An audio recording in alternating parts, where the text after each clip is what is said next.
The medical examiner's log was empty. That's how it started. Alicia Cole was 35. She worked for the state, family services on the South Side. Her file had no history, no heart issues, no warnings, just a sudden, violent stop. The paramedics noted the time, 2:14 in the afternoon, on a Tuesday in May. 10 days ago. Alicia was walking under the L. The elevated tracks near Van Buren, the city was loud, it was humid and gray. Then the noise changed. The report says pulmonary embolism, a massive blockage in the lungs. Her heart just gave up. Right there on the crosswalk. I read her account twice. Something about her voice caught me. She doesn't sound like a believer. She sounds like a witness, like someone trying to finish a task she started before the world went dark. I was halfway across the street when the metal-on-metal screech of the Green Line train overhead it didn't stop. It just turned into a different kind of sound inside my throat. It felt like I'd swallowed a handful of hot lead, and I remember my knees hitting the asphalt, that specific gritty texture of Chicago road salt and old oil, and I was trying to look up at the tracks, but my eyes wouldn't track the movement of the cars. Everything was vibrating. The sound was the worst part.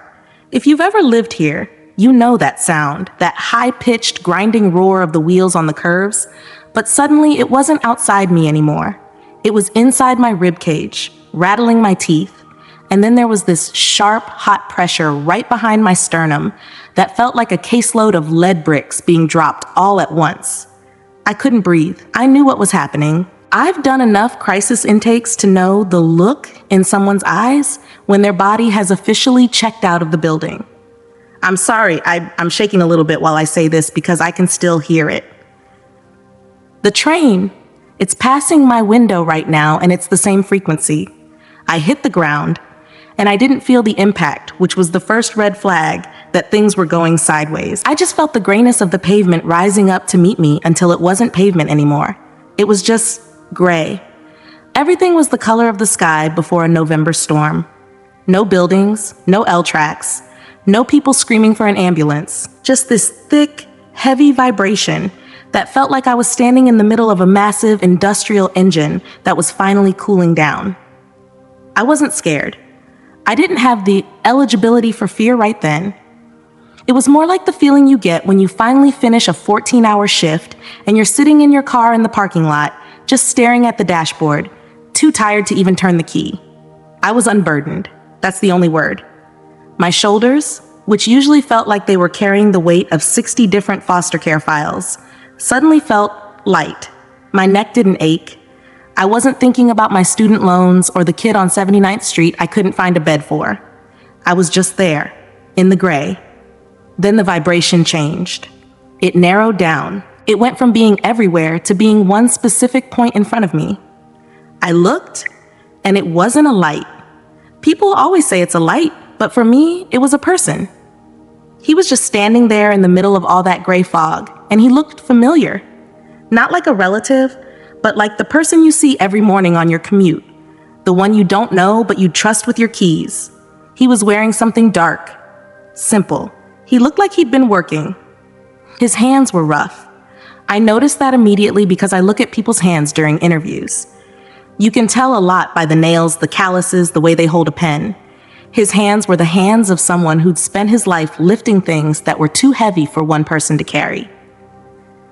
He didn't say my name. He just looked at me, and I felt this sudden, massive urge to hand him my bag. My work bag. The one with all the files and the broken zipper. Alicia describes the figure's hands. She doesn't mention his face. She notices the calluses instead. This is her professional lens. She spent a decade reading people, not through their words, through the physical evidence of their lives. The rough hands provide credibility. To Alicia, work is truth. If the figure had been clean, she might not have trusted him. She recognizes him as a laborer, someone who belongs in her world. I reached out and my arm felt like it was moving through water, slow and heavy. But the moment I got close to him, the gray vibration just snapped. It was like the power went out and the backup generators kicked in. I was standing in a different place. It looked like an old brick hallway, maybe like the basement of the Cook County Courthouse, but it went on forever. There were these boxes everywhere, stacked to the ceiling. They weren't files, though.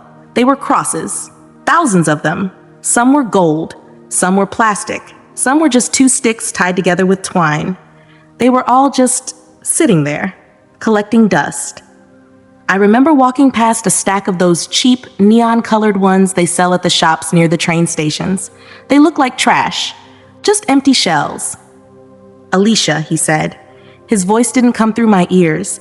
It came through my chest. It was the same frequency as the L train, but it wasn't screeching. It was steady. "You've been looking at the wrong inventory," he told me. I didn't understand. I'm a caseworker. I track inventory. I track beds. I track humans. I looked at the boxes of crosses, and I felt this weird hollow feeling, like I was looking at a warehouse full of equipment that didn't work. "Lord?" I asked. I've never been a Lord person. I go to church for funerals, but the word just fell out of me. It was the only title that fit the weight of him. He walked over to one of the stacks. He picked up a small gold cross, the kind you see on a necklace. He held it out to me. It was tiny. "People wear these to remember," he said. "But look at what they're remembering." I looked at the gold. It was shiny. It was pretty. But as I looked closer, I saw it was hollow. There was nothing inside it. It was just a shape, a trend. Suddenly, I felt that stabbing pain in my chest again, the rebar spike. I can hear it now. The screeching, it's coming back. Dr. Sam Parnia at NYU Langone. He led the AWARE study. It looked at cardiac arrest survivors. Many reported specific auditory sensations, not just voices, industrial sounds, grinding, roaring. Alicia mentions the train's frequency. She connects it to the figure's voice. This matches clinical observations of heightened consciousness. The brain processes environmental noise. It weaves it into the experience. It makes the account feel more grounded, more real. The hallway started to shake, and I realized the sound wasn't the train anymore. It was the sound of all those boxes of crosses rattling against each other. It sounded like bones. "They use the symbol," he said, and his voice got heavier, more urgent, like he was trying to get me to understand a policy change before the shift ended. "They wear it like a badge. They put it on their skin. They hang it in their houses. But they've forgotten what the wood actually felt like." He grabbed my wrist. His grip was firm. It felt like a real person. "Never use the symbol without knowing this truth, Alicia. If you don't know the weight, you don't know me." Then he turned me around. I didn't want to turn. I wanted to stay in the gray. I wanted to be unburdened. But he forced me to look at the end of the hallway. There was a door. It looked like the door to my office, the one with the frosted glass and the peeling paint. "You have to go back to the intake," he said. I started to argue. I told him I was tired. I told him my caseload was too full. I told him I couldn't take another crisis, but the words didn't come out, only the sound of the train. I can still feel his hand on my wrist, right here, 10 days later. It's like a bruise that won't show up. I was falling, back toward the asphalt, back toward the Van Buren crosswalk, back toward the screeching. I closed my eyes. When I opened them, the gray was gone. But the vibration, it stayed. I thought I was hitting the ground. I really did. I could smell the exhaust from a bus and the scent of damp concrete, but instead of the impact, the floor it dropped out from under me like a faulty elevator in one of those high rises on State Street. I wasn't on the crosswalk anymore, and I wasn't in that basement hallway either. I was standing in the middle of what looked like the loop downtown, but everything was wrong. The buildings were there, but they were made of this gray, translucent smoke, and the only things that had any color were the signs. They were all crosses. Every neon light, every billboard, every window display, it was all just different versions of that same two-bar shape, flickering like a dying fluorescent bulb in a government office. I saw them on the necks of people walking past me. They looked like commuters, fast and cold. And the crosses they wore were glowing with this thin, sickly light that didn't actually illuminate anything around them. "Look at the eligibility, Alicia." He was standing right next to me again. I didn't see him arrive. He was just there. He was looking at a woman walking by in a power suit, wearing a diamond-encrusted cross that must have cost more than my yearly salary. "She thinks it's a key," he said. His voice felt like a heavy coat being draped over my shoulders. It was grounding, but it was a lot. I looked at the woman, and I saw that the cross around her neck wasn't attached to anything. It was just floating there. There was no weight to it. I spend my whole day trying to find resources for people who have nothing, I told him, and my voice sounded thin, like it was coming through a bad phone line. I look for food stamps. I look for housing vouchers. I look for anything that has real value. This is just branding. He nodded, and the motion of his head seemed to make the L train tracks above us vibrate. It's a hollow file, he said. That's when I realized he was using my language, my professional lens. He was looking at the world like a caseworker who'd seen too many empty promises. He pointed toward a jewelry store window, or what looked like one, where a display was showing designer crosses. They wear the instrument of my execution as a fashion choice, he said, and for a second, the gray smoke of the buildings turned a dark, bruised purple. Can you imagine, Alicia, if people wore little gold electric chairs around their necks, or tiny gallows? They've made it pretty so they don't have to make it real. The screech of the train overhead suddenly hit a pitch so high I had to cover my ears. The cross is a paradox. Early Christians didn't use it. To them, it was a curse. It was Roman state terrorism. Modern theology sees it as a trophy, a symbol of victory. But Alicia's account sits in the friction. The figure calls it an instrument of execution. He rejects the pretty version. This tension isn't resolved here. It stays uncomfortable. I couldn't breathe for a second. The sound was just slicing through me. And then we were moving, not walking, but just shifting. And suddenly, we were in this room that felt like an archive. A massive, cold room full of wooden beams. These weren't the polished gold things from the jewelry store. These were rough. They were splintered. I could smell the sap and the old, dried blood, that metallic scent that stays in the back of your throat after you visit a crime scene. This is the weight, he said. He didn't make me touch them. He just stood there. When I said, take up your cross, I wasn't talking about a necklace, Alicia. I was talking about the caseload. I was talking about the burden of every broken system, every hungry child, every person the world has written off as ineligible. I felt a heat behind my eyes. I've been doing this job for 12 years. I've seen kids sleep on office floors. I've seen mothers beg for a bus pass. I always thought that was just my job. Just the work. You think you're carrying those files alone, he said, and he stepped closer. His shadow was long, and it looked like a beam of wood stretching across the floor. The cross wasn't just a moment on a hill. It was the decision to sign for every single one of them, to be the one held responsible for the debt. I looked at his hands again. They were scarred. Deep, jagged marks that looked like they'd been made by industrial nails. Not the clean, small marks you see in paintings. These were trauma wounds. Is it wrong, I asked, to wear it? I have a small one in my drawer at home. My mother gave it to me when I graduated. He looked at me, and his eyes weren't angry. They were just tired, like mine are on a Friday afternoon. The metal doesn't matter, he told me. The heart is what determines the intake. If you wear it to remember that I'm the one who carries the weight with you, then it's a tool. But if you wear it because it looks good with your outfit, you're just another person standing on the sidewalk while the train passes you by. I started to say something, but the room began to dissolve. The wooden beams turned back into the gray fog, but this time the fog was thick with the smell of cedar. It was so strong I could taste it on my tongue. Never use the symbol without the weight, Alicia. Remember the empty cross. Alicia keeps saying weight. The Greek word is baros. It doesn't just mean physical mass. It means a heavy-duty, a moral obligation. In the New Testament, it's used for bearing one another's burdens. Alicia's professional life is built on baros. She manages the heavy things. The figure redefines the cross as this. Not a shape, a responsibility. The vibration in my chest started to change. It went from a roar to a rhythm like a heartbeat. But it wasn't mine. It was too slow, too steady, and I felt this sudden, terrifying sensation of my lungs filling up with something that wasn't air. It felt like I was being forced back into a suit that was 3 sizes too small. My skin was itching, my ribs were aching, and I could hear the sound of a siren, way off in the distance, cutting through the gray. I looked at him one last time. He was still standing there. He wasn't fading. I was. I started, but I couldn't find the word. I wanted to ask about the empty part.